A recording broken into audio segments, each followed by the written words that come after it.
the words of um, one godly friend who will correct your ways and call you out and say, "Hey, this is not right. You're not doing this properly. You're not approaching this properly.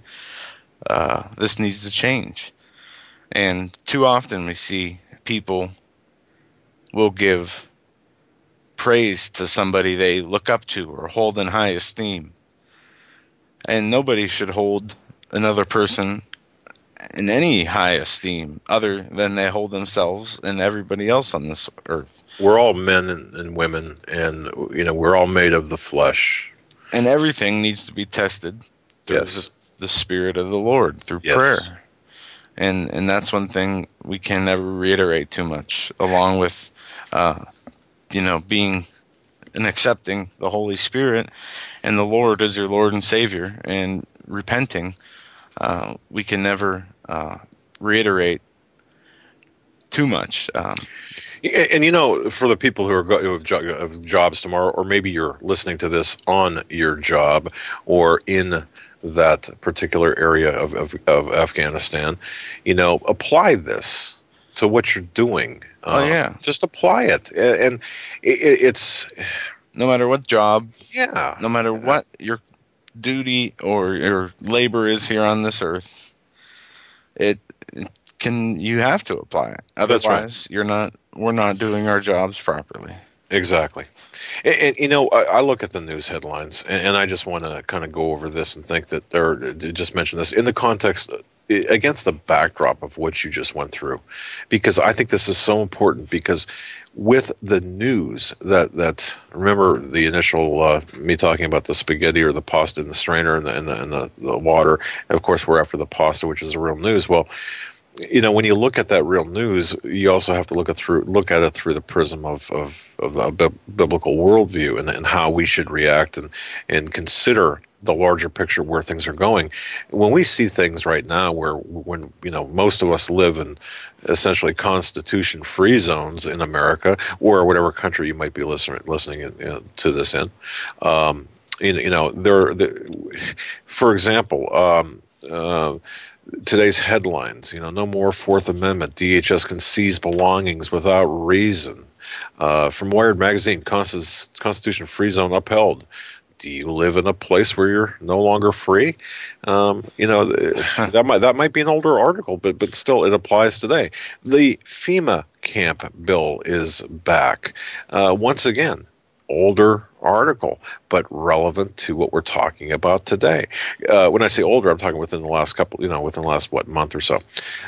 Government. It says it can assassinate or indefinitely detain Americans on American soil without any due process of law. Of course, that has been massaged a tad since it was first talked about in December. Are these conspiracy theories? Well, no, they're not conspiracy theories. When we talk to different people, have any of you ever thought, especially the older folks like me, have you thought that we'd live long enough to see our country disintegrate right before our very eyes? It's happening every day in every way, especially morally. And Joe, you've talked about that foundation in which we should look at everything and apply everything. But going on to this or going forward, Americans especially, and those people in the West, we're living in a cage. It may be a gilded cage, but it's still a cage. One thing that remains, one stumbling block yet remains for our complete imprisonment, of course, is the gun grab. We must voluntarily disarm, we are told. The big question in the minds of many Americans today is this, and it might even be in your mind. Will Americans willingly give up the only last remaining avenue open to them to preserve their freedom, or what's left of it? Americans who are aware of this intolerable encroachment by our government on our hard-won freedom, the freedom that was won by the blood, sweat, and tears of our forefathers, and liberty, we're asking ourselves, some of us anyway, in one form or another, if this can be really happening in our country, and of course it is. Consider, however, As you heard earlier, the Feinstein Amendment, which squeaked through the Senate Judiciary Committee, the Feinstein bill, as these lawmakers push for a government ban of all types of firearms, recent polling shows that 66% of Americans, two-thirds of Americans who have guns in their household, would defy any law requiring them to give up their guns. The majority of the respondents in a particular poll, 52%, revealed that someone in their home owns guns. They also were asked, if the government passed a law to take your guns, would you give up your guns or defy the law and keep up your guns? Well, 65% of them said they would defy the law. And folks, I really want you to think about this, because this is not an exercise in logic. This is what we have to look for in a practical sense. You can break it down: 70% Republicans, and even 52% of Democrats who answer the question. Uh, um, let's see here. Only 22% said that they would give up their guns. Okay, so you've got basically 1 out of 5 people saying, "Yeah, I'd give up my guns," and another 13%, or 1 out of 10, or 1 out of 100, not sure, roughly. So think about this. We're living in, becoming a police state, essentially. We're living in a police state. We've got squadrons of aerial drones above us, peeping Toms above us. You've got license plate readers. By the way, Joe, I got to tell you this. According to a source, the installation of license plate readers on every egress and ingress to and from Manhattan have been complete. Therefore, any car, any vehicle going into the borough of Manhattan, Yeah, your license number, your license plate is red. we talked about this Yeah, before the installation of these cameras, and not only that, but the facial recognition software that is going along with in Manhattan, in New York City, to the point where you can wear a full facial mask and still have your face picked out. exactly. Or a ski mask or whatever. They still can. It's like fingerprints. There's still enough there for comparative points where they can reconstruct your facial identity, even if you were wearing a ski mask. So think about that. So with all of this, that backdrop, this in which in this how we're living right now, in the backdrop which you cited from Scripture, the two must go hand in hand so we can make conscious, logical, and decisions that are reasonable. I mean, not only reasonable, but decisions that are just decisions that comport with our belief and with the Bible and with the teachings and so on. So I think it's the two go hand in hand. That's why I extended that and kind of matched it up with what you said, because we're living in that. People say, well, when are the walls going to be closing in, or when are they going to close in? Well, they're already closing in. So it's important to get our spiritual mind right, as well as our mental acuity, make sure that's sharpened. And there you have it. So let's go. Back to what I closed with at the top of the last hour. President Obama, I'm no Dick Cheney on drones.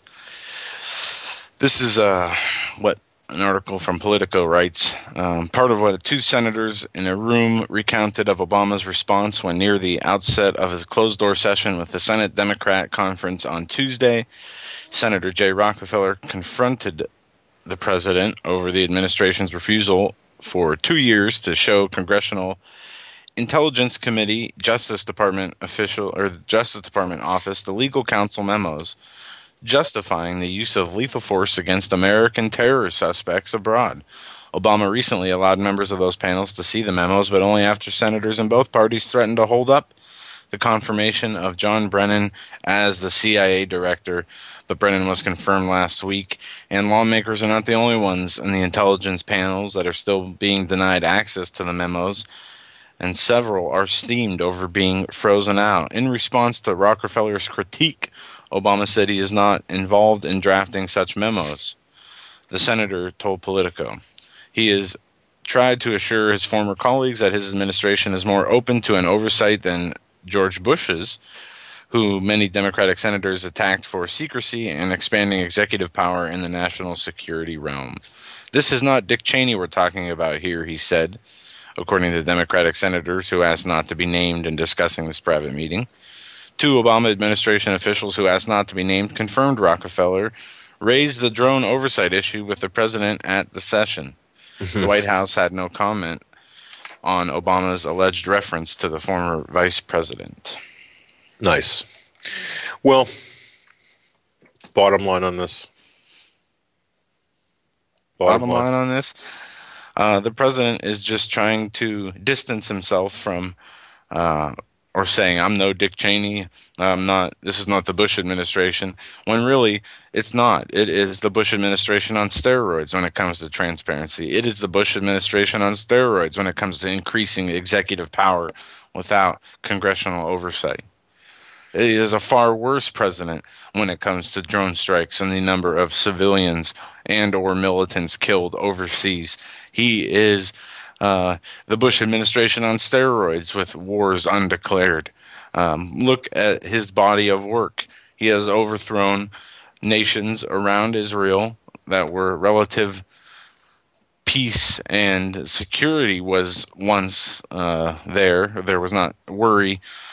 To where we saw the overthrow of these leaders and, hundreds or if not thousands of rockets being launched into Israel last year from the borders. Now we see, 35 African nations have been invaded by the U.S. and NATO, part of an AFRICOM mission, as well as Islamist governments being enthroned in countries closest to Israel, where hostilities are now arising, and we have more leaders in the Middle East aside from Ahmadinejad speaking about wiping Israel off the map and making sure that they are done with. We have the Taliban wanting to create their own political party. We have the Palestinians being accepted by the UN as a legitimate political establishment.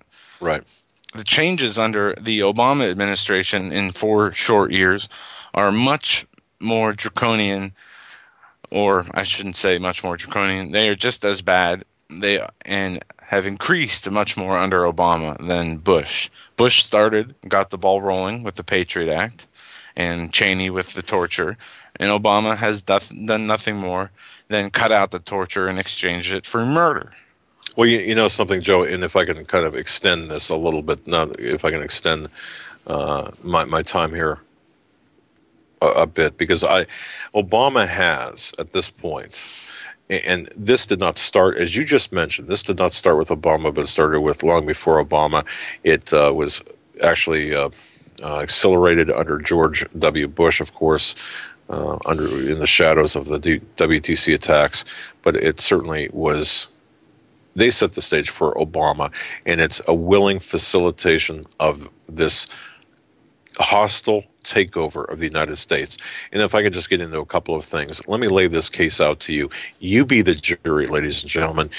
You be the jury. Let me present the case, and then just give me about 3 minutes here. I'm going to present the case, and then you be the jury, because Joe and I have done a lot of research, obviously, putting together a lot of things, trying to connect the dots. But here it is. Within the last 12 months, Obama has taken a lot of actions that, when you connect the dots on these actions, clearly indicates his plan for a hostile takeover of the United States from within. Now, this sounds absolutely conspiratorial and out there, but I am absolutely convinced, we are absolutely convinced this is what's going to be, the groundwork is here. And you might think, well, wait a minute, I've heard all this. Now, just hold on. Let's connect all of the dots that we know of. Obama has been tailoring a United States military to his personal agenda. We haven't really talked much about this, but he's filling the ranks with homosexuals who will follow him to any extreme because he is their personal champion. And think about what Clinton is doing, Bill Clinton, his position now on the Defense of Marriage Act. So number one, the filling the ranks with homosexuals. He's all but shackled Christian chaplains in the military from preaching Christianity to the troops. In fact, some of them, and you can find this online verification of this if you don't believe us, some of the chaplains aren't even allowed to have Bibles in some areas of the Middle East or any semblance of Christianity. That, of course, one can argue that has been in Saudi Arabia. That's been a policy, but now we're looking at Afghanistan and Iraq, which has changed in the last 12 months. The real coup de grace, however, he's been tailoring his top military leaders, asking if they are willing to shoot Americans. Joe and we've talked about this before. The answer, by those saying yes, they are put in key positions, while those who say no are basically self-terminating themselves, and their careers are at an end. The DHS. Now, I've seen arguments saying that this is absolutely not true. These are just future purchase orders. But DHS stockpiling millions of weapons and billions of rounds of ammunition. The federal government, even with NOAA, stockpiling weapons and ammunition. The unprecedented measures within the DHS and within the military. It's unprecedented in American history. It's got no purpose or basis other than to use against the American people. This massive push, by the way, for gun control has one purpose and purpose only, and that's to disarm the American people. End of story. There are more guns in private ownership than there are people in the United States, and that would make a pretty hostile takeover pretty difficult, by the way, costly, time-consuming, and quite ugly. But the stockpiles of weapons and ammo are just for that purpose, we believe, because Obama knows that there are a lot of Americans who will not give up their guns so easily. Attorney General Eric Holder, he's already warned gun owners to cower in the corner, if you will.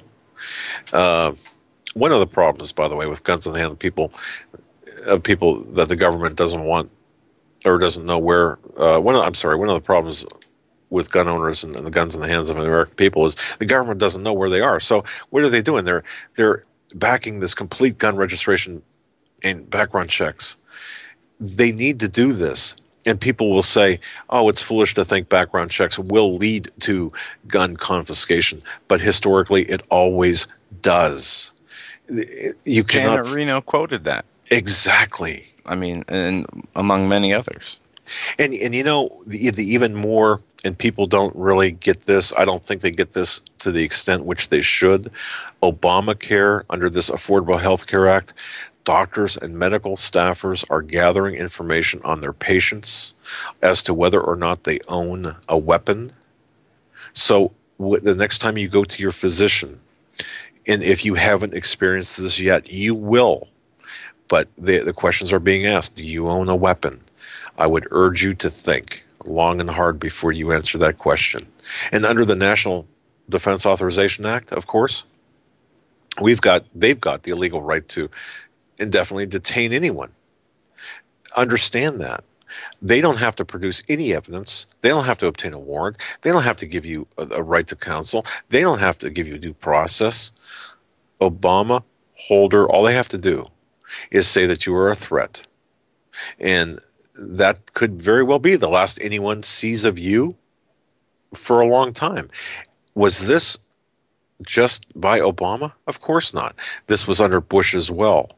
This is a baby brainchild or a kind of a baby project pet little thing of Lindsey Graham and of John McCain. This is not a partisan issue. This is a bipartisan issue. Well, why? Because it's a globalist issue. Obama issued an executive order that gives him the absolute power and control over all means of communication for any reason, not just because of an emergency, but including an emergency. See, this executive order, and you can look this up, we talked about it, it includes all television, radio, cable, internet, cell phone, you name it, that's it. And Obama is placing drones in the skies over America. If you don't think that this was in with the works under George W. Bush, you're mistaken. It was.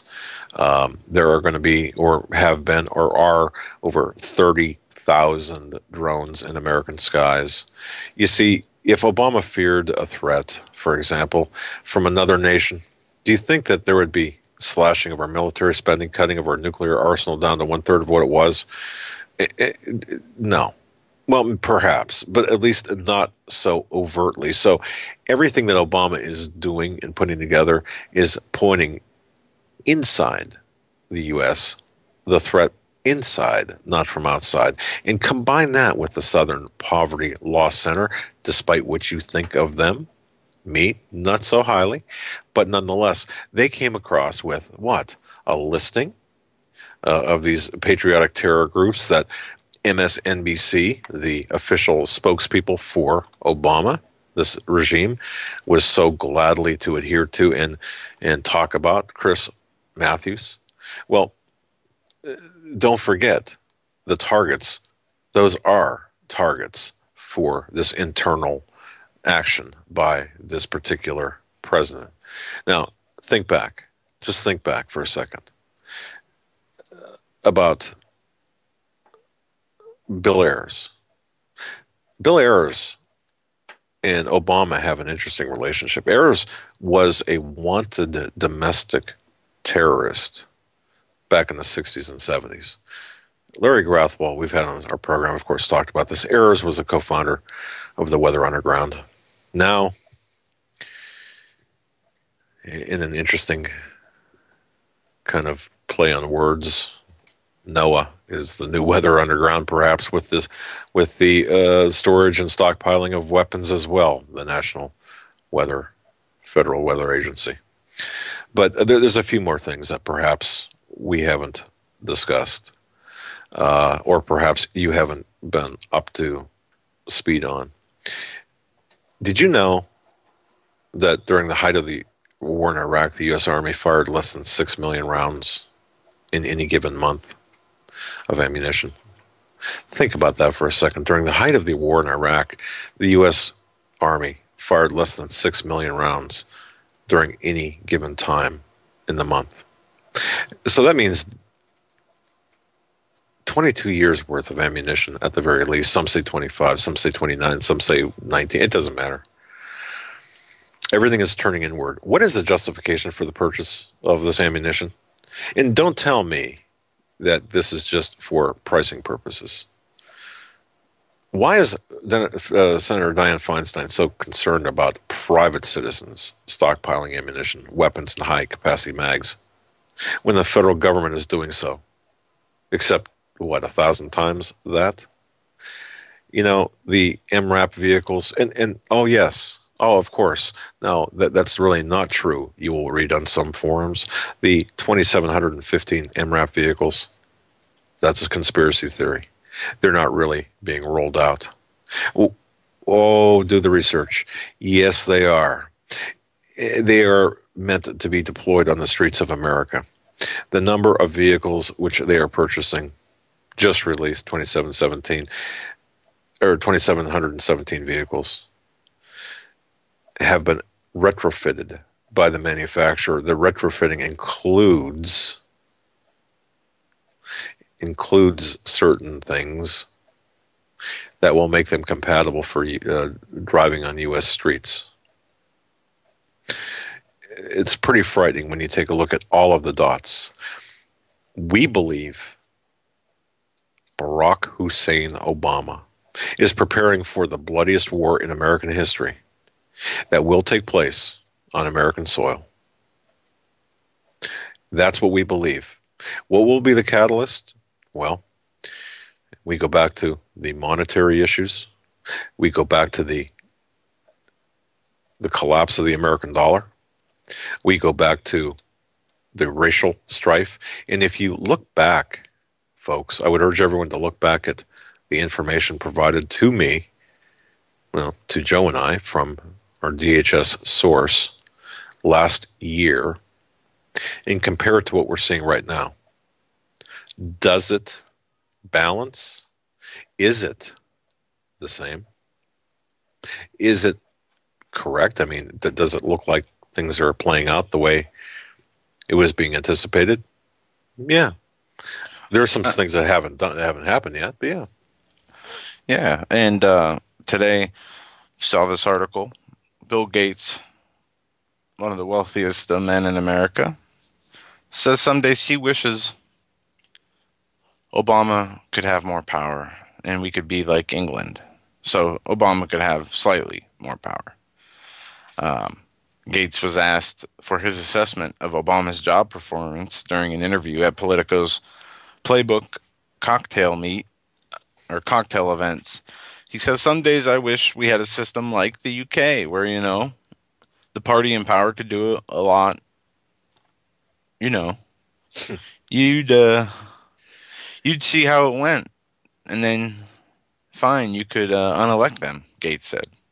Now, over time, our system has worked slightly better than theirs. Right. Theirs has worked okay, but Right. it's so ironic that now it feels like I wish there was slightly more power in the presidency to avoid some of these deadlocks. I think uh, what Obama, wants to do and what he's actually able to do, the gap is so big there that it's hard to know in some ways if it will work. So, Bill Gates hoping we had a monarchy here, so But Obama could have more power. I think that's important, folks. Think about the statement invoking Great Britain. Yeah. And Think about that, because where is all the monetary power going to be administered from? It's going to be administered from that once again, the city within the city in London. well, I There's a think reference to Great Britain there. Obama does have enough power. Look at his new Obamacare plans. The Obama administration plans to cut Medicare Advantage reimbursements. Hmm. The Obama administration is planning new cuts to Medicare. A federal regulatory filing reveals cuts that could mean higher premiums or seniors losing their health care coverage altogether. Now, going back to what Ed Schultz said, what's wrong with giving 30 million people health care? Well, Well, it depends on who you're giving it to. As we see the sequester do-over headline from the Washington Times, Feds recapture 4 immigrants released under budget cuts. And this headline's so messed up because, first of all, they didn't release the immigrants because of budget cuts. But anyway, the Obama administration Thursday said it had rearrested and brought back 4 of the most dangerous immigrants it released from detention last month in the run-up to the budget sequester cuts. U.S. Customs and Border Enforcement Director John Morton testified to Congress that his agency released 10 Level 1 offenders and has gone out to bring 4 of them back in. The other 6 are nonviolent. this is political theater. This is nothing but Okay. theater for the Yeah. masses. Now, remember when this was happening, they were reporting that thousands of immigrants were released, and the White House was saying no, it was only hundreds, and ICE was saying no, it was only a few hundred. Hmm. Well, Mr. Morton acknowledged that 2,800 plus immigrants were released, far more than the several hundred the agency initially admitted to. So, of those 629 had criminal records, Morton said. Those were low-level offenders. The releases have drawn a stern rebuke from Congress, where Republicans said it showed the mismanaged priorities by the Obama administration. And like you said, political theater. He said the choice was between maintaining 34,000 immigrants in detention or furloughing ICE agents, which he said would curb the agency's other areas, such as investigations of drug or child pornography cases and money laundering. I don't think it would be good policy to ask us to maintain 34,000 immigrants at the expense of those kind of investigations, said Mr. Morton. Either way you look at it, this is all a bunch of political theater. As you said, the money is not the issue. It is the management of the money that is the issue. And we Right. are supposed to, if we are living under God's laws, be managers of not only our lives, of our spiritual lives, we are supposed to be good managers of our monetary situation. Exactly. even if we don't have a good monetary situation It or doesn't we have matter. a great monetary situation. It doesn't matter. In fact, the worse off that you are, I would contend, listeners, and I'm there, and we're all there. Well, we're all at different levels, but no matter how poor monetarily speaking, relative to, I mean, no matter how I was going to say how much money you have, but how less money you have, I guess might be the case in most of our cases. You've got to work with what you've got. God has called upon us to be good stewards of our money. And, being a listener supported broadcast, every dime, every cent, every dollar, every $10 that we get in, but the prayer, the thought, the angst that goes with, how best to apply that particular money to advance, not for personal gain, but to advance what we're supposed to be doing for God. I Right. don't know how else to put that. I mean, Our earthly assignment to fulfill there you his go. spiritual Thanks. purposes. That's And good. to give you an idea of where I know I am monetarily, I could not go out and buy an ounce of gold tomorrow unless I sold a lot of things I owned. Uh, Hey, but no, no, wait a second. That you can't be selling that. That's illegal. Uh, no, but no, I mean, seriously, I mean, most of us are in that position. yeah, yeah, I know. We are, and that's why. See, folks, and I get emails that break my heart because, they're saying, "Well, look, we don't have a lot of money, so how can we prepare?" Well, and that's why even if you, That's why the the spiritual spiritual, preparedness yes, is the only thing that matters. God knows our needs. He knows what we need before we ask. He will take care of our exactly, needs if exactly. we are Good stewards and believe, right, we are living righteously. Correct. right, okay, It's like just because people dispute whether God exists or not, and if his laws, apply or not, or if you don't believe in the law of gravity, are you going to go jump off of a bridge to see if it, is real? If the law of gravity applies to you? Well, you could do that, but you might not like the outcome. exactly. Just like you could choose to ignore the laws of God. You might not like the outcome. This is a very good analogy, by the way. I like it anyway. You don't have to like it. And and it's just something that people that listen to our show most do believe in God. But for those who don't, I want to extend a prayer to you that you do find him and you do find your way to him, whether through his word, whether another person leads you there, that something happens in your life to let you know that the Lord is real and he is there. And I'm not asking for any kind of miracle, just a subtle nudge in the right There you go. direction. Exactly. All right. To switch gears a little bit here, I would like to tell everyone what Joe and I are focusing on at this point as well, one of our investigative targets. Folks, have you noticed something about this particular regime, or the Obama administration? Remember the campaign infrastructure that was in place, that was put in place before the 2008 elections, but continues to remain in place? It's a 501c4, I believe, corporation. Obama. It's actually an outgrowth of the campaign coffers, of the money collected for the campaign. A lot of people are confused. Why? Why did Obama leave his campaign infrastructure in place after his reelection?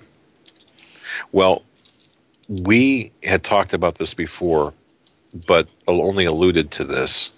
Stephanie Cutter, Obama's former deputy campaign manager, was on Ed Schultz's MSNBC program and was talking about this. Ed Schultz, who will no longer have a nightly news show. Yeah, actually, there are things called Arbitron ratings and such. And He is going to move to the weekends. yeah, he is. And I got to tell you this: we actually, on our listenership, have surpassed a couple of MSNBC hosts in listenership. I just want to say thank you to the listeners for that. And But we're that's not including the Arbitron ratings, of course, but that's where we'd be. yeah, and MSNBC competing with their numbers. I'm not trying to say our audience is Well, no, I nothing mean, small, but I mean, MSNBC has the lowest ranking of any well, news again, station. that still Right. wouldn't apply to Limbaugh or whatever. But anyway, um, Obama, and this is something that we have our sights set on because we think that if we follow the money, and we do this in all investigations, Joe and I do this, have successfully done this. I've done it for 30 years.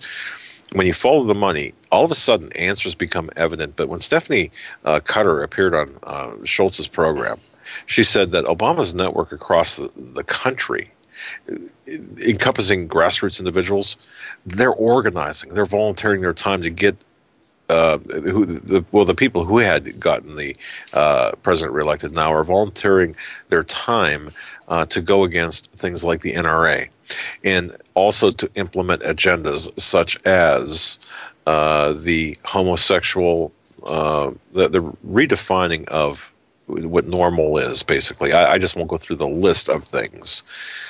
The network has already been activated through this corporation. It's actually a corporation that has used Obama's or is using Obama's excess campaign funds, many of which came from overseas, is now being reconstituted into a corporate type, umbrella type of organization.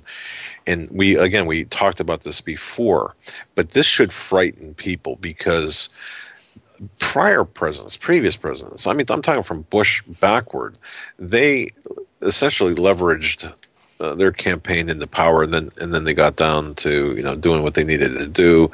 But Obama appears to be running a very permanent campaign to destroy anyone who opposes his agenda, whether it's politically, morally, religiously, whatever that agenda might be. They're using these excess campaign contributions reconstituted into a different, like Obama for America, for example. And there are various offshoots. We're going to be reporting on this more in depth, but this is what's on our radar right now. This has been his agenda for so many years. This regime is into a full-scale opposition that is being operated, folks, right from the White House. Now think about that. You've got a corporation that is being operated from the White House. You don't have just the president. He is running a permanent corporation with the intent to destroy political, any type of political or personal, even, his enemies. Now, Media Matters, Color of Change, the American Legislative Exchange Council. These are just a few, the latter of which was pushing previous voter ID laws and such, pushing against voter ID laws. The Obama machine is now attempting through this corporation to not only use various arms of this octopus into all of American society, but he is going after using this machinery to amass his own private army, but not in the way that we talk or that people understand or people it was understood. This is a different private army using the excess campaign funds into corporations that are now sending out these different smaller armies into our communities to go against, for example, on a state level or even local levels, to fight against certain issues that don't comport with or are not consistent with his objectives. This should frighten everyone. He has used allies outside of his realm, outside of his administration, to destroy not only political opposition, but to destroy anyone who disagrees with the agenda of, we'll say, communism. And it's just not limited, for example, to Media Matters. It's not limited to different. One of the, by the way, one of the very big targets on this, of course, is the NRA. But I just want to let people know, give everyone a heads up. that this exists. There is a corporation that's being run out of the White House. It's not legal, but it's being done. Who's going to call them on this? Eric Holder? Doubtful. The American people? Doubtful. But there's a corporation being run using these campaign funds. Again, we'll have more on this, but I want everyone to really understand where this is coming from. Because Stephanie Cutter did mention some things on the Schultz show that if you go back and start following the money and start putting together the pieces, we are truly a captured operation, especially when you consider a lot of this money came from overseas, yet has yet to be accounted for. For example, Saudi Arabian money. Do you think for one moment that the events in Benghazi, the gun running operation in Benghazi, we are doing the heavy work. We are providing the military muscle for a Saudi Arabian objective. This is what we're talking about. It's a convolution of even the Iran-Contra situation. Once again, folks, you've got to understand what's going on. They're using their well-funded private money. They're using volunteers. Part of this operation, as well as we have learned, is funding the Cyber Warriors Project. So when you are on a political forum and you are marginalized, when you are taken to task, when there's a thread diversion, for example, or you are called or Yeah. we're running a show and all of a sudden you've got somebody in your chat room who's just causing trouble. It could very well be one of Obama's minions. Yeah, it could. And I saw a story from the Washington Post the other day about some 4,900 new cyber warriors, but 900 were previously employed. The 4,000 were new. Um, and I don't know where that jingle just came from. But what we're going to be Well, I'm doing. sorry, what did you just say? Because I just heard, There was an article in the Washington Times or Washington Post yesterday about go on. 4,000 cyber warriors. And I Okay. know your number that Now, was given to you was more specific, something 3,700. so can I just brag a bit so the people listening to this show? No, you can't brag. Oh, come on. No, Nope. not brag, but just boast a little bit that the listeners of this show learned about that. This was 2 days ago, I think it was, in the Post or the Times. The Times, I think it was. You said, right? It was from the Washington Post or Washington Times. Yes. Okay. So we were a couple of weeks ahead of the ball game. Does this not confirm, at least in some portion, does this not confirm the legitimacy or the authenticity or I'll see if I can find I it. didn't make this out of. I didn't sit here at my desk and, hey, I think what I'm going to do is make up a guy and then start typing about cyber warriors. No? I didn't make this up out of whole cloth. I guess what I'm saying to you is the source is real, the information is real, and we've been proven correct. Not to brag or boast, but just to say we're a little bit ahead of the curve. And sometimes being ahead of the curve can mean life or death. And sometimes you can think you're ahead of the curve, and And then be surprised information, is not, correct. But either way, your source did get information to you, and it seemed to come to fruition after that information was given to you. Here, Pentagon to boost cybersecurity force. This is the article I was looking at. The move requested by the Department of Defense Cyber Command is part of an effort to turn an organization that is focused largely on defensive measures into the equivalent of an internet-era fighting force. The command, made up of 900 personnel, will expand to include 4,900 troops and civilians. I'll send you this article so you can go through it at your Joe, leisure. there's a morsel of truth in that. But see, did you notice how they packaged it? Where they're saying, well, this is for cybersecurity. No, What was the date of your article? I could tell you just momentarily here. Okay. Dead air. How's that? No, I'll talk. Fill up the dead air with nonsensical noise with my gibberish here. But I asked because the article I sent you was from the very end of January, so I don't know. Okay, mine was. Oh, okay. Well, mine was the 6th of February, based on an interview I had on the 4th of February. Yeah, Um, yeah, I wasn't sure. all right, well, That's why. okay, well, I take that boast back. But See, okay, hey, you shouldn't boast. but But but, we're in but our we're talking about two different things, though. We're talking about yeah, the we're talking about a more secretive, more yeah, offensive. We're talking about cyber attack more than cyber security. We're talking about we're talking what about people that people you were talking about, the right, infiltrators, the troublemakers, the people who are uh, doing real time intelligence gathering on individuals not engaged like the hosts, but individuals who are in the chat rooms, individuals who are a part of the groups that are being exactly, monitored. But exactly, we're and coming up to the closing minutes of this hour. We're going to open the phones for the last okay. hour. And tomorrow, if I can just mention this real quick, tomorrow, joining us at 8:30 is a lady who I have a lot of respect for, Ms. Susan Price. Her son, Aaron Kennefleck, was murdered in Afghanistan.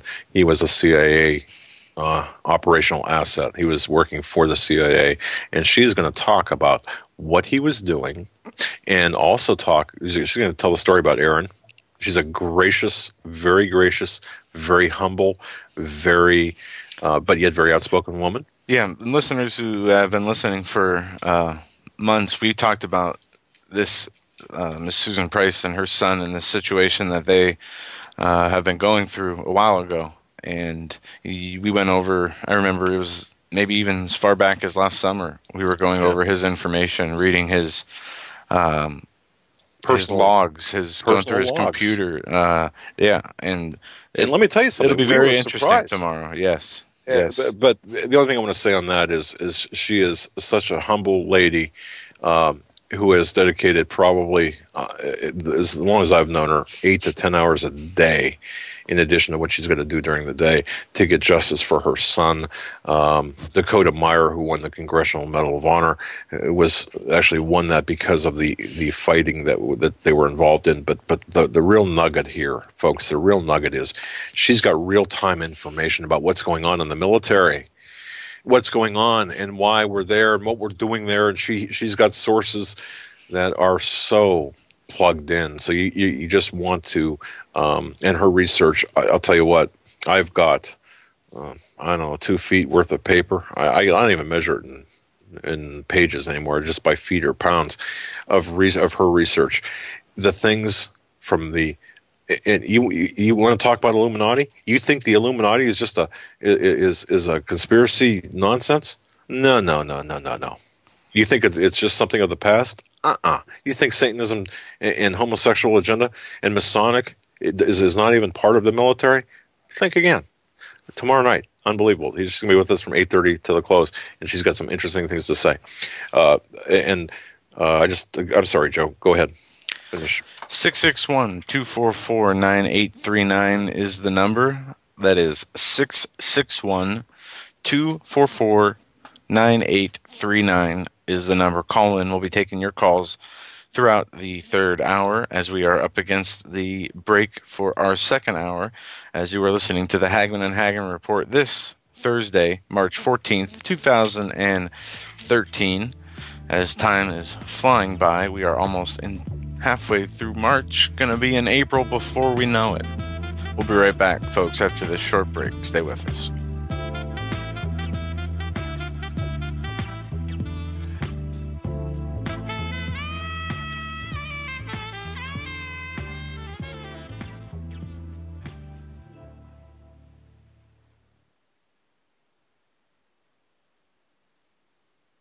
If you're stumped, you don't know what kind of gift to give to a friend or a loved one, I'm telling you, you must go to 4physics.com. That's the numeral 4, PHYSICS.com. This is your one-stop shopping palace. That's the only way I can put it. I could spend easily an hour on this website. Innovative, fun, educational. There are games, books, weather instruments, unique time-telling devices, jewelry, optical devices, laboratory equipment. Let me give you an example. We all know we can tell time with a sundial. You've seen those advertised. Did you know that you could tell time by the stars? At 4physics.com, you can buy a horologium nocturnum. This was a navigational device used in the 15th century by navigators at night to tell time by the stars. It's beautifully crafted in the shape of a pendant made of bronze and pewter or gold and silver. Absolutely a stunning gift. I would be proud to give it to anyone. You must go to 4physics.com. Even if you're not stumped, that's 4physics. That's the numeral 4, PHYSICS.com. It's your one-stop shopping palace. Any problems that you have, I don't know what to get Grandpa, I don't know what to get my loved one, that's unique, you will find it at 4physics.com. Please take my word for it.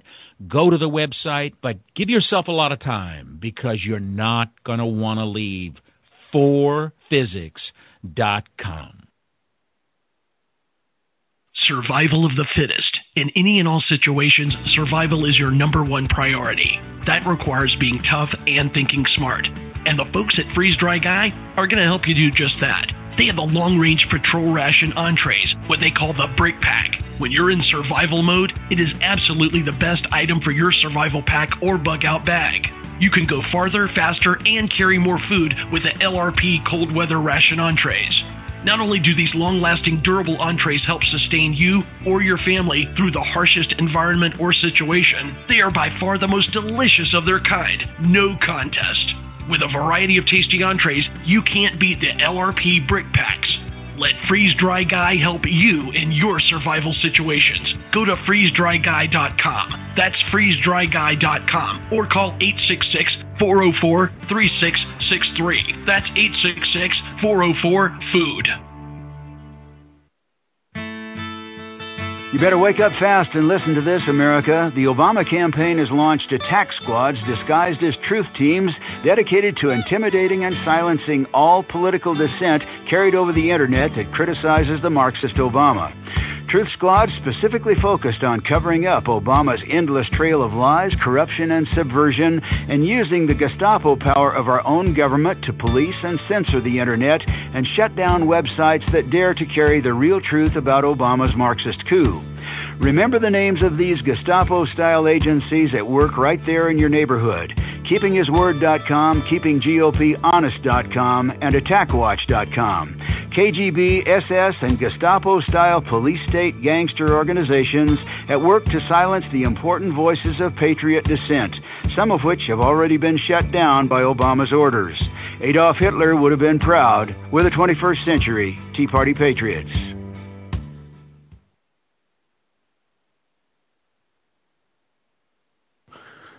Hi, folks. Doug Hagmann here for Granland Firearms. That's Granland Firearms of British Columbia.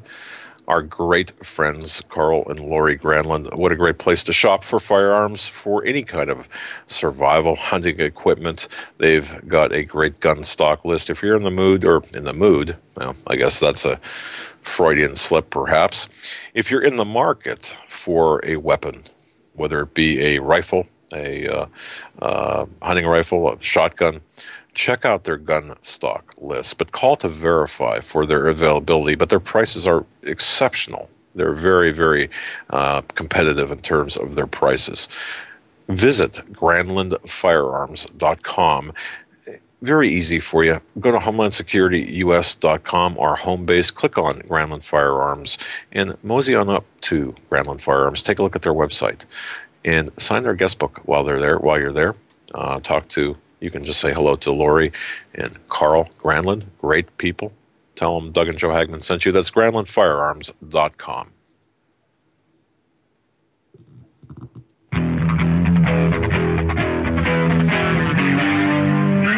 Doug Hagmann, one guy that doesn't need a bullhorn to get your attention. You want answers! I want the truth! You can't handle the truth!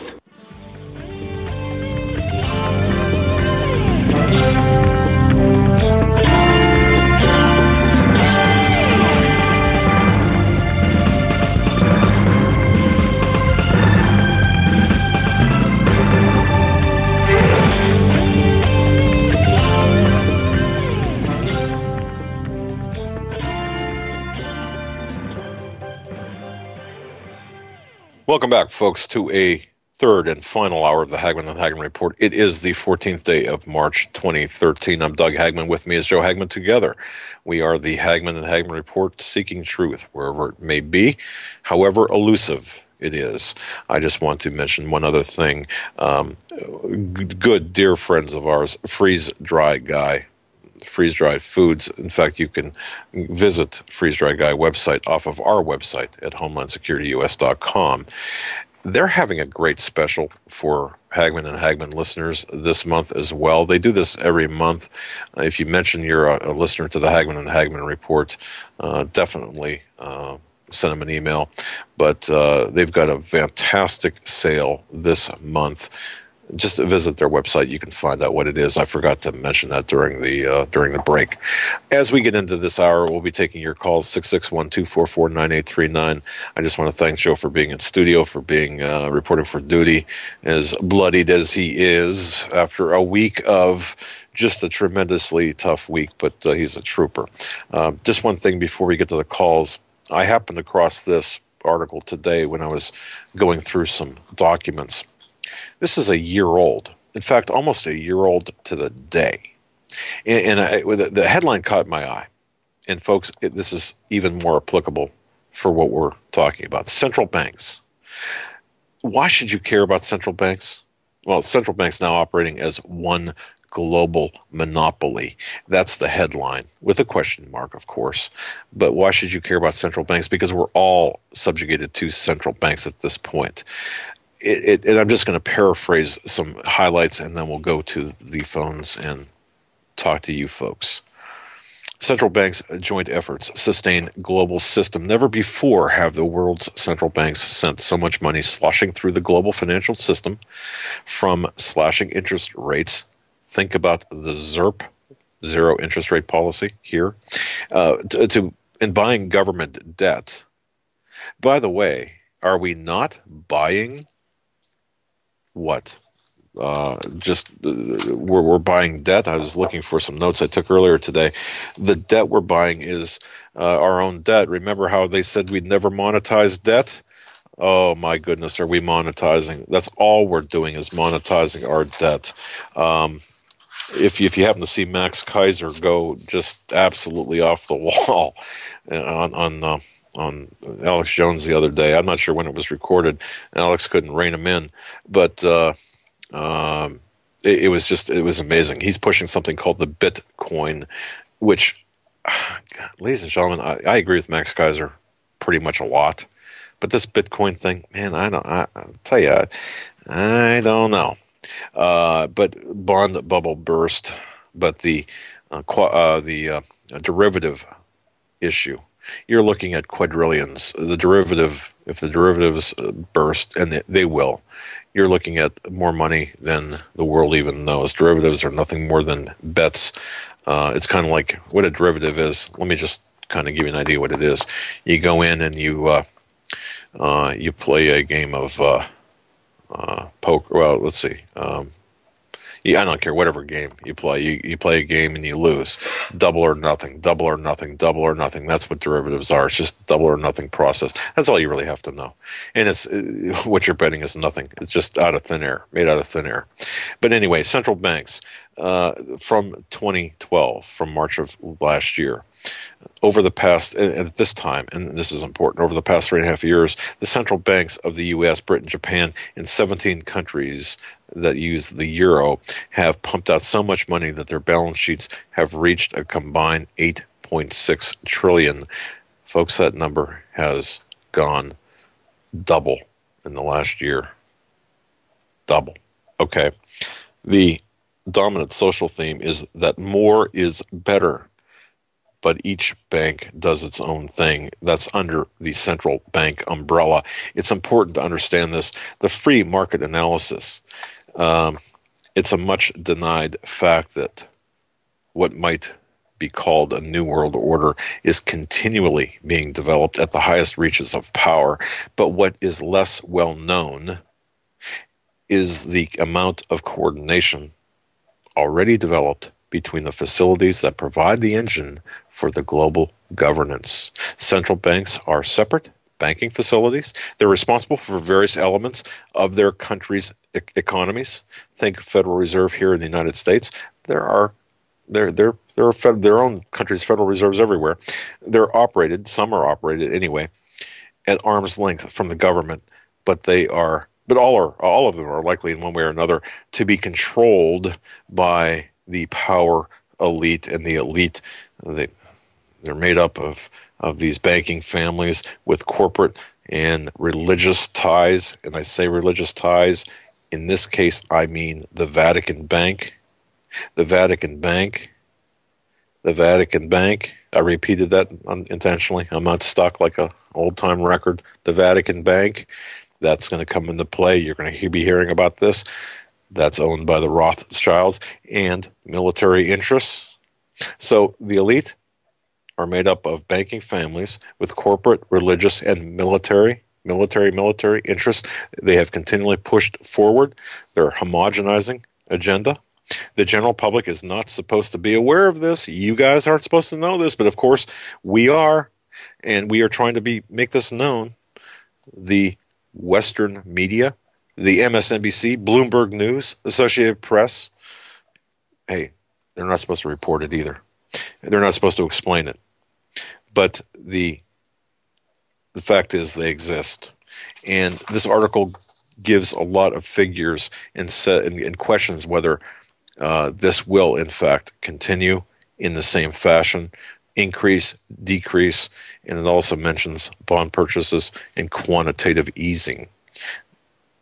Quantitative easing, of course, just a fancy way of saying that the Fed is printing money and buying paper that the market would otherwise just trash. Well, here's the bottom line with this, as Steve would say. The bottom line is this. These central banks, the one world economy, is becoming more central. There's more centralizing going on, if I can kind of screw up a word. And a lot of people disagree, if you can believe it, that centralizing is a bad thing. They say it's a good idea. But no, it's not. Because what we are going to see with centralization is the complete capitulation of our personal pocketbooks under government oversight. And I just wanted to bring that up. Joe, let's get into whatever we need to get into now. We're going to go to call 661-244-9839 is the number. We're going to go to area code 248 first. You're live on the Hagmann and Hagmann Report. Oh, hi. My name's Melissa, and I actually wanted to call about the email that you got earlier, but you started talking about central banks, and I ran over my computer. You know, Tunisia and Egypt and Libya were the three countries that were financially stable enough, with enough gold and assets to put this the global central bank idea out in the cold. And it's just interesting that the Libyan rebels set up their own central bank within days of the fall of the government. So I thought that was kind of NATO, by the way, you mentioned Libya's gold, for example. Where did that go? Yeah, no doubt. Yeah, so no doubt. We've basically given our armed services to install a global central bank. So if people aren't aware of that, they need to look it up. It's an ugly thing. But the reason I called was because I know you guys don't, get into apologetics, and I'm so glad you do reference, the gospel of Christ, Bible, and so forth. But I am a Catholic who read the Bible, and I just wanted to say to your listener who wrote you the email that there's a really good reason people are pushing on Catholics. I read that Bible, and I'm just saying she should read the whole thing. It's a life-changing experience. You don't usually do that as a Catholic, but if she feels like she's getting bashed, it's not bashing. People want to get Catholics to read the Bible for a very good reason. And it changed my life, so I just want your listener to, do that. So. That's awesome, Elizabeth. And I would say anybody who would refer to themselves as Christian should definitely read the Bible, no matter which denomination. Wait a second. I gotta just ask. Did you say Elizabeth or Melissa? Alyssa with an E. But Oh, I'm sorry. Alyssa. Okay. I did research after I read the Bible on why is it that I knew so little? I was always going to church, and I was raised a Catholic, and I graduated from Catholic schools, and I'm a pretty Catholic person here. How did I not know what was in that book? When I did research, and Vatican II sanctioned only 1,100 verses out of the 31,000 that are in there, and that's all Catholics ever get. And there's a lot more in there, and it's a great book. It's the greatest book ever. So I just wanted to, Well, God bless you for. Thank you for saying that. The Bible is our ultimate authority. I mean, that's where it's at. So. Oh, it's awesome. I mean, people sit there and say, "Oh, there's no proof of God." Well, it's kind of like math class. You can't prove a math equation problem until you actually learn a little bit about it. So if somebody wants proof of what pi is, they have to do their math, the math tables, their, arithmetic and stuff. It's something you have to study before you can prove. So these people who talk like that drive me crazy. There's a lot to the Bible and a lot to the truth. You have to look at it first, though.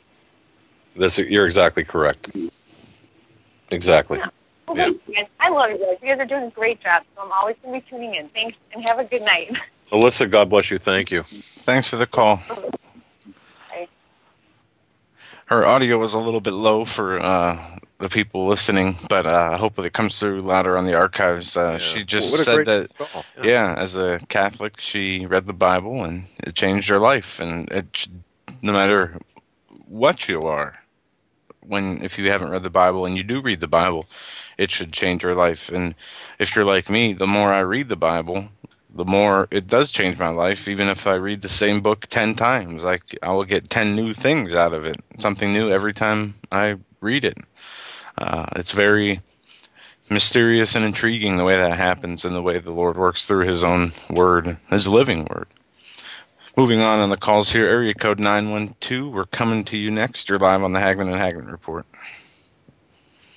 Hey, how y'all doing tonight? Good. How are you? I'm doing good. I'm blessed. Actually, I had a couple of things that I just wanted to point out. Not saying "Thus saith the Lord" or that something is going to happen on this day, or nothing like that. I'm just saying these are clues, like breadcrumbs. Like y'all always talk about collecting the breadcrumbs.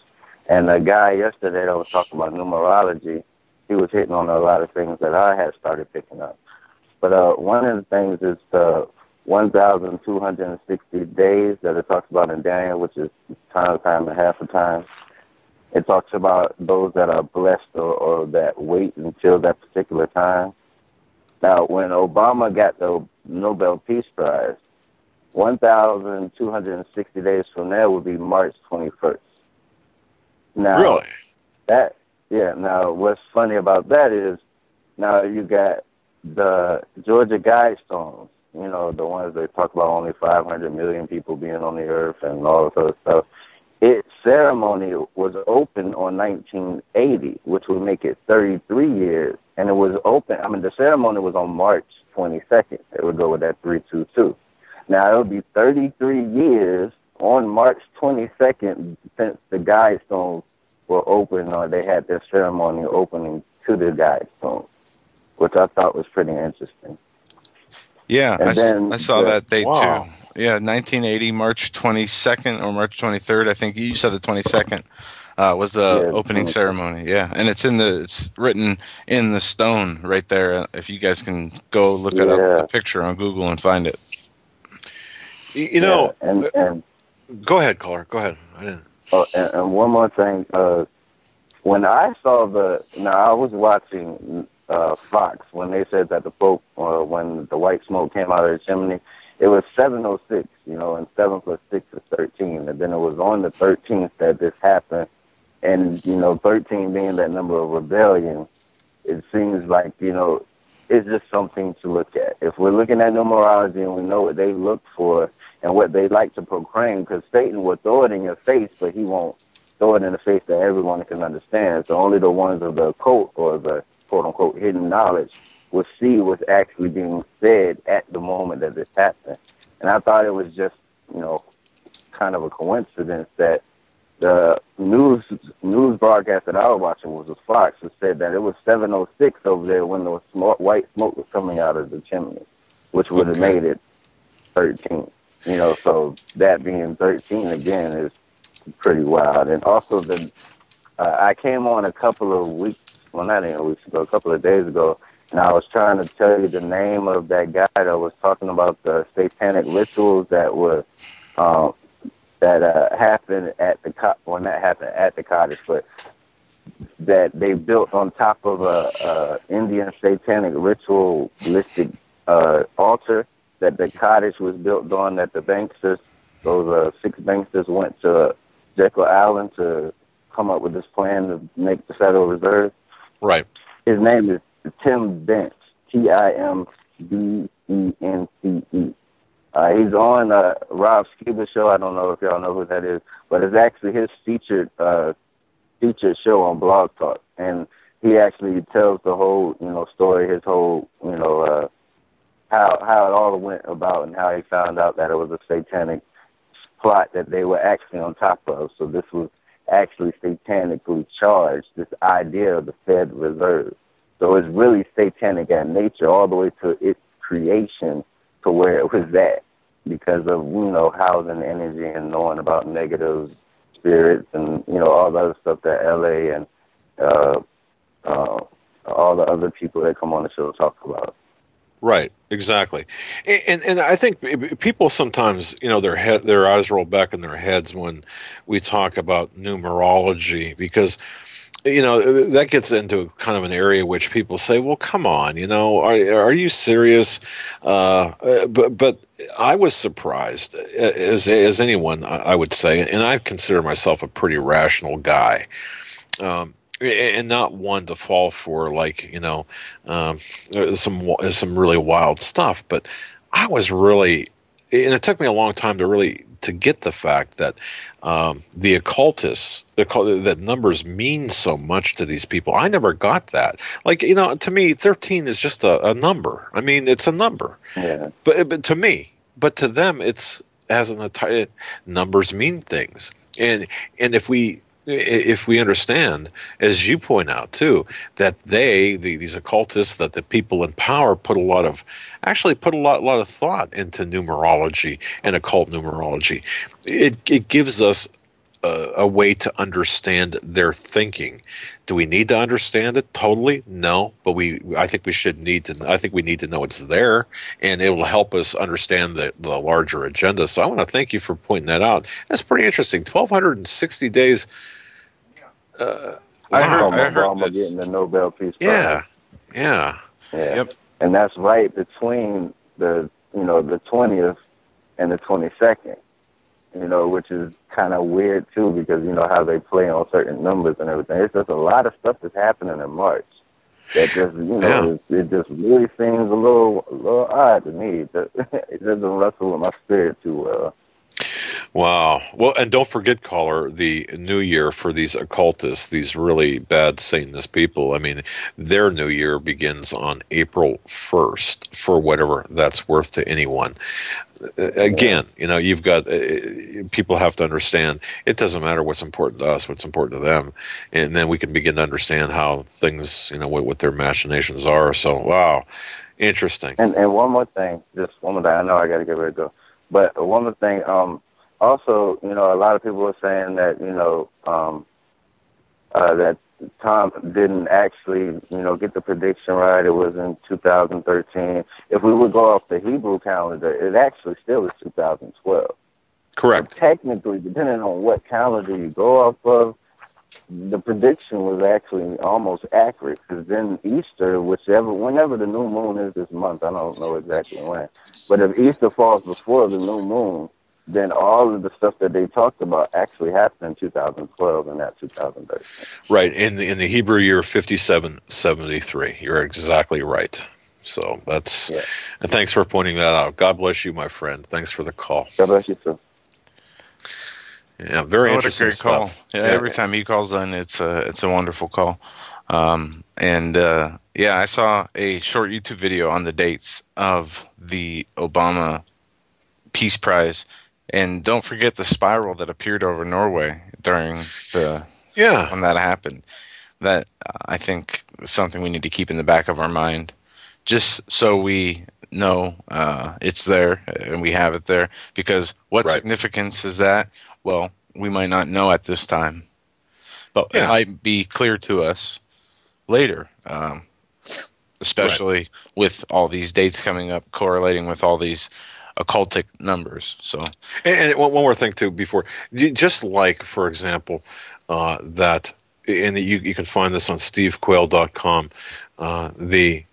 the account of the intelligence officer, life as an investigator is like a box of chocolates. It's important to understand too the DNA.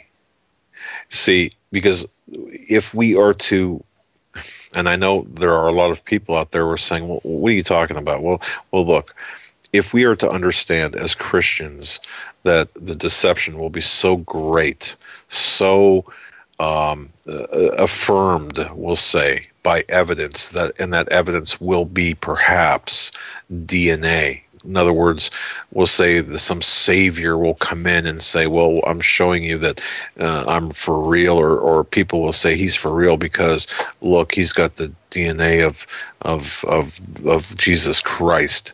And how they determine that, well, I don't know.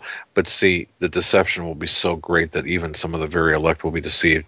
Understand that the deception is going to be so great, whether it's numerology, DNA, or all of the above. That's why the Bible itself, turn to the Bible and know you've got to have the Holy Spirit guidance and discernment, because what we're about to experience, or what we will experience, folks, we could get tripped up so easy. I mean, Joe and I, you, everyone can get tripped up so easy.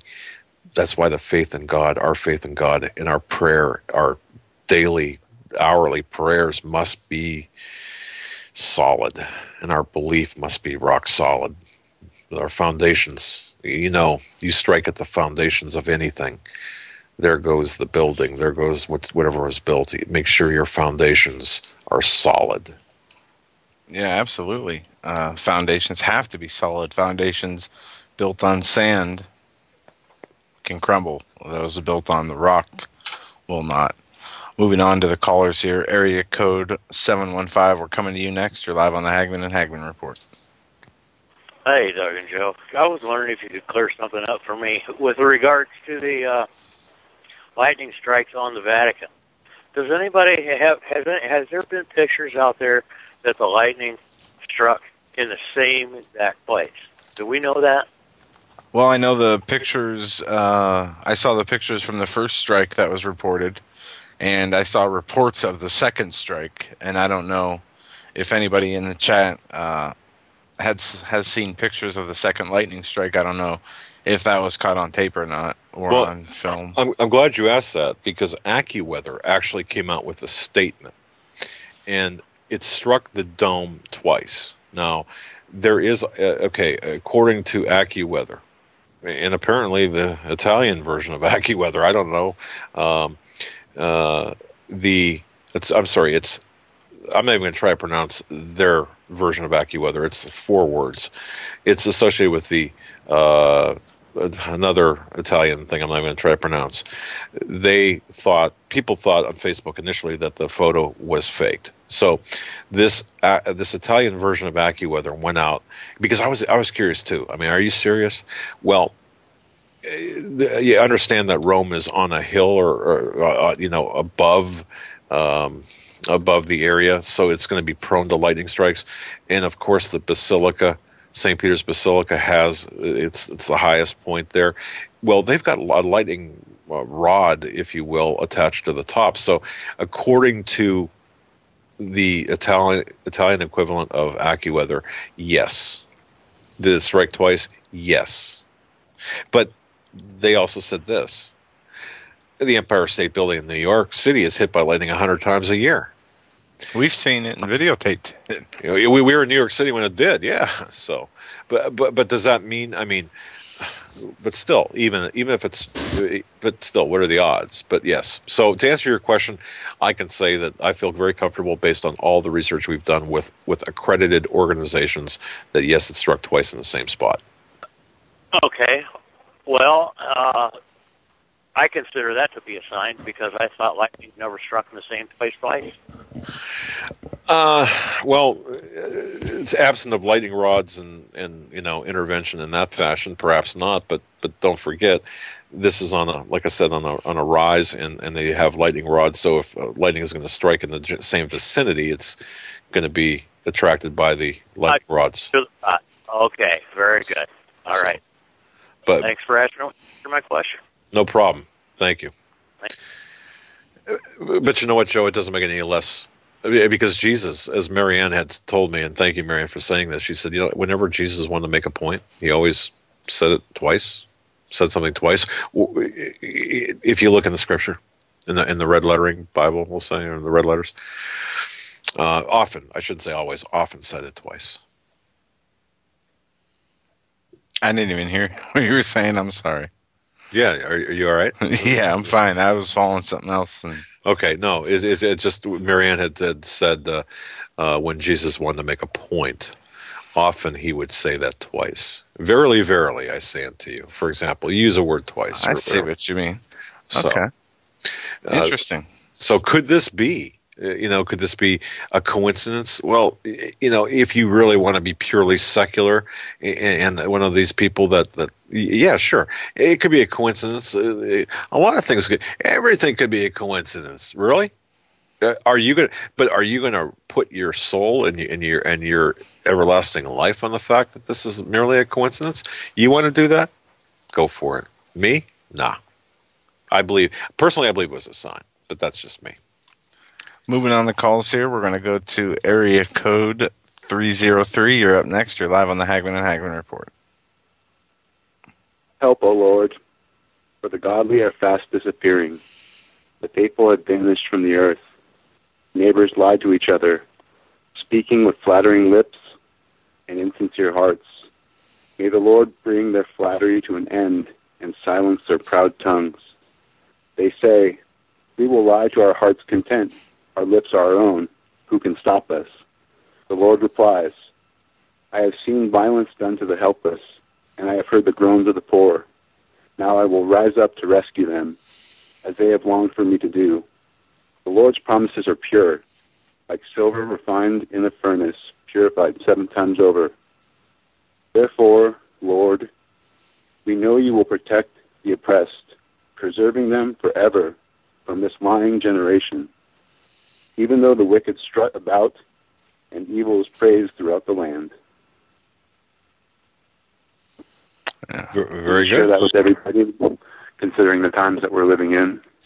Very good. Yes. I really trust everything we hear from the news. No, absolutely not. What were you? Where were you reading from, caller? That's Psalms 12. Psalms 12. Okay, thank you. Very good. Is there anything else you'd like to add tonight? Absolutely. I wanted to give a plug for Grandmont. A family member of mine was looking to purchase firearms to protect his family. Grandmont came through. They shipped it to the U.S., and there's no problems in doing so. So all those callers up there that were wondering, go for it. Well, thanks. We like feedback like that. Good, bad, or indifferent. We like feedback. So appreciate that. Grandland Farms came through for your family member. God bless them. And I'll tell you something. We don't endorse people willy nilly. We believe in the people we endorse, and it's always good to hear a success story. So thank you very much, caller. God bless you. I bookmarked Psalms 12. I'm going to read that again later. And go ahead. For Doug, I've had migraines my whole life. And the only thing that's actually reversed them, and I haven't had one since, is chiropractic, because it's the body's alignment that is out of whack when you start having migraines like that. And for all those callers that were wondering about chiropractic, I was skeptical until I started going, and I have a down-to-earth, real good chiropractor. Wow. Okay. Well, thank you very much for that. I'll try anything. I've got multiple spinal issues, so I've got to be careful. You better go. But that said, yeah, thanks, man. Appreciate it. All right, man. Thanks. God bless you both. God bless you, and thanks for the scripture there. That was excellent. Psalms 12. Yeah. Okay, good. All right. Moving on here, we're going to, I think this is Sheila, 856. Sheila. Hello, guys. Good evening. Sheila, it's great to hear you. You too. You were just mentioning deception. Oh, yeah. Well, I was reading an article earlier over on Now the End Begins. I can't even tell you right now what the article was about, but I went down to the comments, and I saw a comment in there about Ralph Peters. Have you ever seen or heard Major Ralph Peters?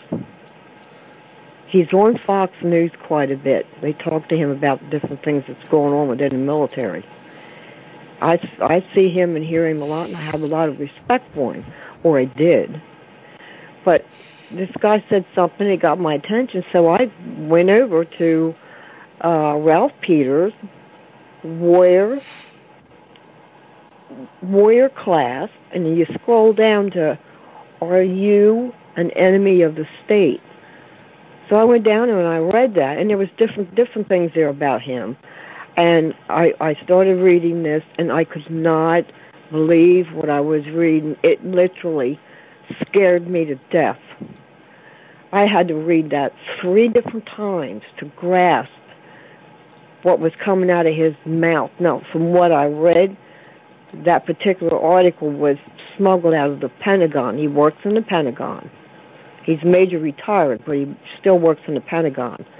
But if anybody wants to read that, and what's in that is tied with everything that you talk about. He talks about the UN and using the UN military here. You got to read it. I just couldn't grasp it. And here's a man I listened to. I had a lot of respect for him, and he's just a wolf in sheep's clothing. Who's a wolf in sheep's clothing? Who's a wolf? Ralph Peters.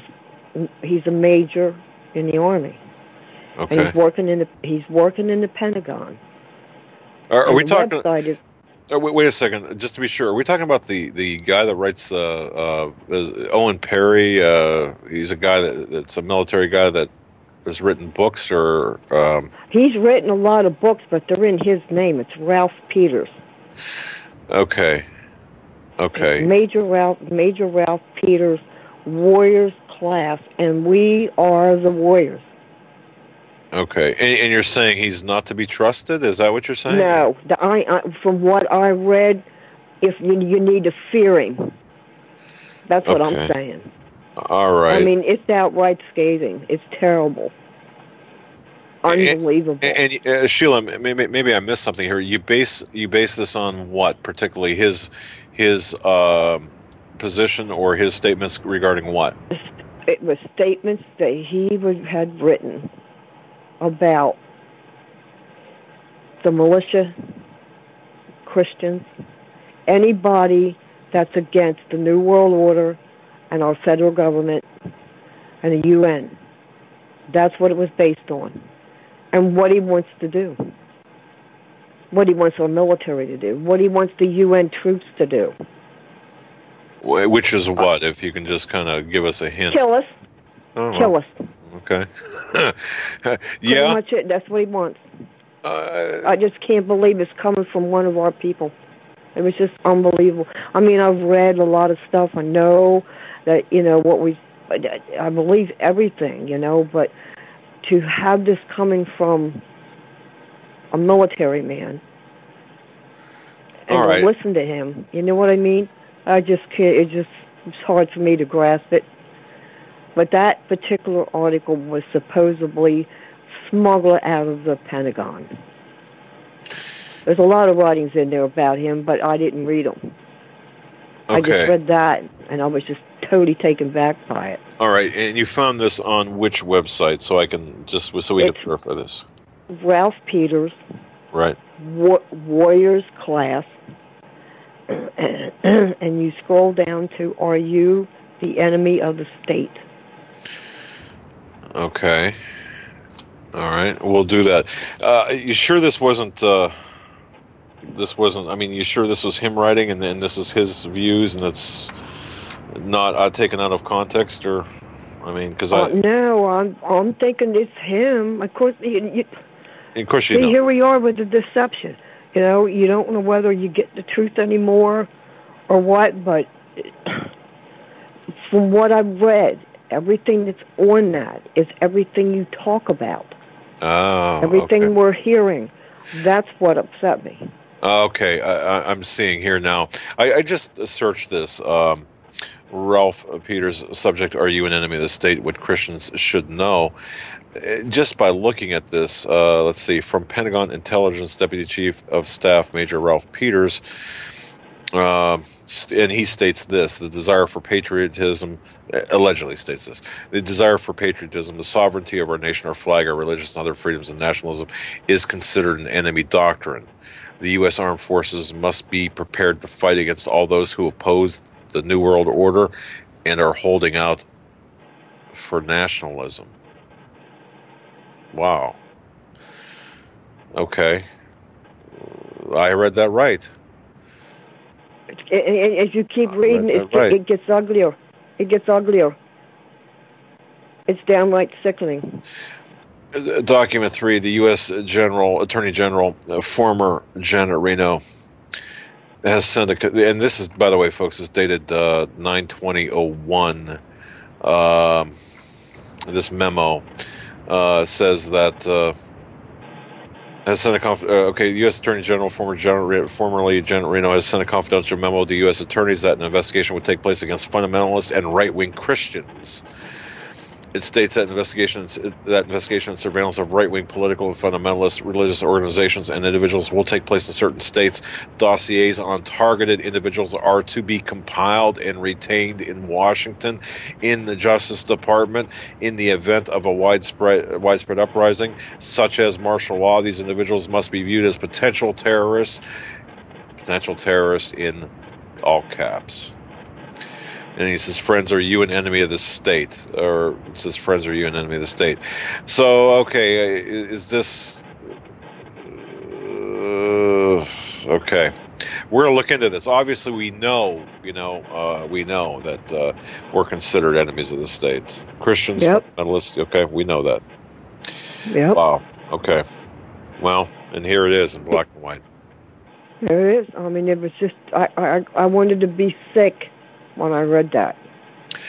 And I also I wasn't sure whether or not it was legitimate, but you're seeing it. I mean, it's everything that we're talking about, everything we're hearing, and it's coming straight from a major, and it's sickening. It's downright sickening. It's interesting because there are some articles or some writings from him from the American War College, and back from the summer of 1994. Whether or not he's still relevant, well, I guess you say he is relevant because is he on Fox News currently? He comes on there quite a bit when there's something going on with the military or whatever. I mean, I had a lot of respect for the man. He don't like the way the military is being treated, and he don't like the way the Obama administration's doing. Well, not according to that. All right, we'll look at this. You know what? Before we really fully, throw the guy under the bus, proverbially or metaphorically speaking, we're going to look into this, see exactly where he stands, especially look at his writings for the War College, and see if, in fact, this is exactly how he feels, or if there's something else going on here. Because if for a formerly high-ranking person like this to have this.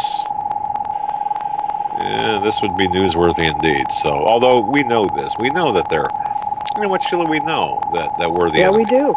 Yeah, we do. It just bothers me. A lot of it's got to do with my husband being in the military, his whole adult life, and to have one of our own. It's one of our own. It's betrayal, and it's just sickening, But there's something else. There was something else I want to tell you. You brought up Schultz.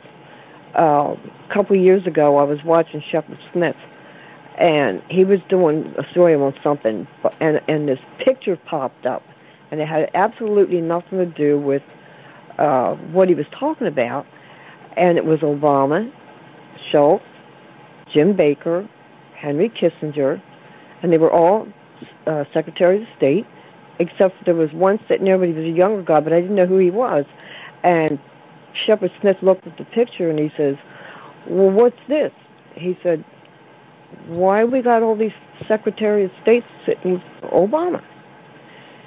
And so I don't believe in coincidences. I think when things happen, they happen for a reason. And I watch Jack Van Impe every week, and I know some of your listeners do. And he had been saying for the last couple of years that Kissinger was priming Obama for the New World Order. Oh, yeah, So Joe's been talking about that. Exactly. So when I saw that picture, and he was meeting with all these Secretaries of State, I knew right then he was talking about the New World Order and what they're planning on doing. There ain't no doubt about it. Well, and don't forget George Soros, the Secretaries of State project as well on the state level. Yeah, I mean, look, it's so incestuous. This Obama, I mean, think about this. Obama's mother, Geithner's father, working together. You know, Peter Geithner, the father of Tim Geithner, the former Treasury Secretary, working at the Ford Foundation. Oh, come on! It's all we're being set up. You know, it's all a setup. So. Yep, it is a setup. I find it amazing that you can make all these connections with all these different people, and they all come back to Obama. Well. It comes from years ago as well. Oh yeah. Are we not seeing perhaps are we not seeing the end game scenario playing out right now? We are seeing it. Yeah. But we all got one thing in common. We all believe in Jesus Christ, and we know where we're going. Well, I believe, and that's the only thing that's not the only thing, but that's one huge thing that keeps me going. Knowing that. And I'll tell you one thing: I want to be on the right side of history, and certainly the right side of God. Exactly. That's all we got at this point. This is getting really big. Yeah, it is. All right, I love you guys. We love you too. God bless you, and you have a great night. You too. Take care. Bye-bye. All right, we got time left for another call. We're going to go to area code 580. You're up next. You're live on the Hagmann and Hagmann Report. Hi, guys. Good evening. I think that's me. That's you. The guy before this lady said part of what I wanted to say. My daughter used to have... I was going to tell you, Doug, she used to have those migraines just like you described. She couldn't stand the touch of the pillow even, on her head. It was just... But she went to a chiropractor, and when she was a child, she had a fall. And all these years, all those years, she's grown now.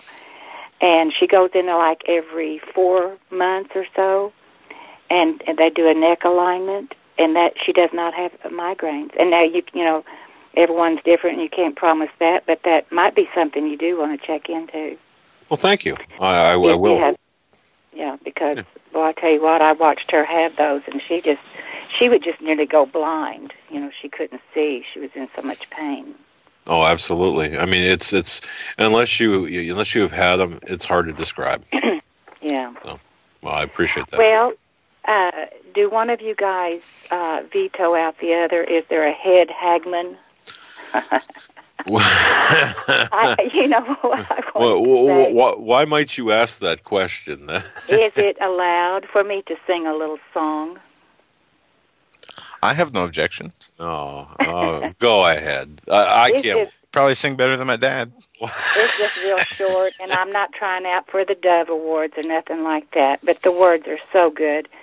And, everything that's going on, people's eyes are just, our attention is being drawn to so many different things, And, I'll tell you this, you will be the first person ever to sing on international radio. Oh, do I not? Do I not want to? Oh no, we want to hear it. No, we've had a lot of things Okay, happen I'll say to us. like everyone else that really can't sing and shouldn't be. Don't listen to me. Listen to the words. Okay, the floor is yours, my dear. Okay. Well, some may have their houses and some their land and gold. But in that bank of heaven, I have wealth that can't be told, where moth and rust cannot corrupt, and thieves can ne'er abide. My treasures are all safe upon the other side. On the other side, treasures there have I, treasures that this world and all its wealth can never buy. And when I reach that city and the gates swing open wide, I'll find my treasures waiting on the other side. That was beautiful words. Very anyway. beautiful. It takes a lot of courage to call in and sing. I could Or not do it. a lot of something. I could but, not even sing on this show, and God bless you for that. All So together, all uplifting. together now. Let's no, I'm just kidding. But no, thank you for that. Wow. But really, we're looking for the Antichrist. We're looking for the false prophet. We're looking for all the signs, which we're told to do, but we're also told to keep, look for our Redeemer. Right. Yes. Our that's joy. the one we want, and where our treasure is. That's he's coming back with our reward. On the other side, treasures there have I. I should have said it instead of saying it because no. You know what? Anyway, you got a beautiful voice, and we appreciate that. And now we Anyway, can put that in a record book. We can actually. Now you can erase this. We're going to use it as an intro. 5 minutes. Anyway, you guys have a good night. Thank you very much. God bless you. You have a wonderful night too. Bye. Yeah, the bravery to. I couldn't even sing on my own on this show without blushing and cracking up. And the way you sing, let's not. I just had that vision before she started of Marilyn Monroe singing "Happy Birthday, Mr. President." How awesome is that? You know what? It's look. Isn't it fun though? I mean, I understand that some people might say, "What are you doing?" But you know what? It's needed. It is, especially in the heavy topics that we talk about. It's just like the words of the song, and just like she said afterwards, that we have to remain joyous. We have to keep a happy and she's got a joyous heart at all times. We cannot be brought down by the things of this world, the happenings of this world, the doom and gloom of this world, no matter what the time, whether it be good or bad. We always need to keep the same amount of faith and the same amount of focus on the Lord. That's and right. Especially so many people, like you mentioned last night, when things are good, people don't consider the Lord. But when you're lying there waiting for a hospital or an ambulance to come pick you up, all of a sudden priorities. Right. There's no feast in a foxhole, as people say. Yeah. We need to have that same strength and love for the Lord in the best of times as well as the worst of times. We can't use the Lord for our way out when we're in trouble. Okay? He's not a bail bondsman. That's a very good Joeism. He's not. God is not a bail Joeisms.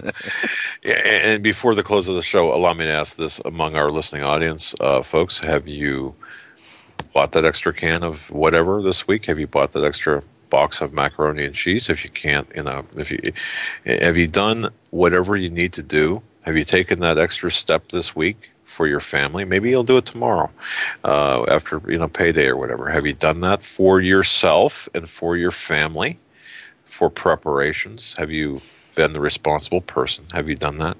If not, do it tomorrow. Yeah, and if you have your things stored up that you think you need and people, your neighbors, don't have those, it might not be a bad idea to help those people out if you have the means.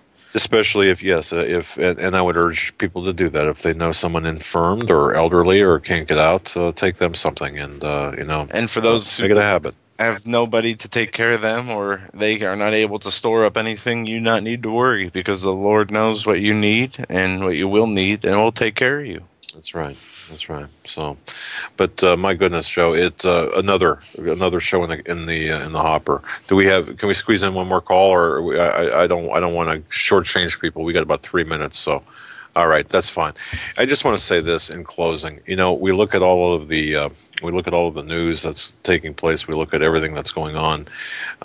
Joe and I, prepare the heck just to bring you the news. We've got so many things that we could talk about. We've got these. We've got the Feinstein bill that we mentioned earlier that's squeaked by the Senate Judiciary Committee. Folks, we know what's coming. We do know what's coming. We know what's coming, and I think at this point now we have to prepare for what's coming. It doesn't mean that we can't continue to be told of the movement of the chess pieces. We need that. But then again, the focus now, it's late in the day, and we need to be preparing ourselves mentally. Talk with your family. If you tried it in the past, I ask perhaps that you try it again, maybe just over a cup of coffee, and see where they're at mentally today. Perhaps maybe might be a different picture altogether. Keep trying to work with your family, work within your family, to avoid a brother against brother, a father against son situation, or even a neighbor against neighbor situation. Because when the things do happen, and they will happen, when the dollar collapses, when things take place, you're going to need that support. You're going to need that camaraderie. You're going to need also that level of mutual understanding about what is taking place. So a lot of times, the best time to talk before a crisis is before a crisis, or the best time to talk is before a crisis. Don't wait. Know your plans. Yeah. Yes. And you know what? Like I said, it's never too early to prepare. It's never too early to prepare. We have time. Use the time that we are given by the grace of God to go out and to make your preparations, your practical preparations. Holly Dale, for example, if you don't even know where to start, Dare to Prepare, Holly Dale's book, great book, or just plain and simple, just use your own common sense, and know that we're in this together. Joe and I we think about each and every one of you collectively, some of you individually, and we are with you. So I just want to say that, and know that you're not alone. Yeah. You're not alone. 90 seconds. You have always the Lord with you. God bless each and every one of you. I hope to see you guys tomorrow, as we will be joined with Susan Price, our very special guest for tomorrow night. You're not going to want to miss her, to hear her story about her son and what her family has gone through. We hope each and every one of you can be here to support her and pray for her, and might be able to lend a helping hand in a way. Yeah, just don't know yet. We'll see tomorrow. 60 seconds. Talking about you talk about drones flying overhead and being harassed by a helicopter. Yeah, you've heard nothing yet. God bless you, folks. Good night. We'll see you tomorrow.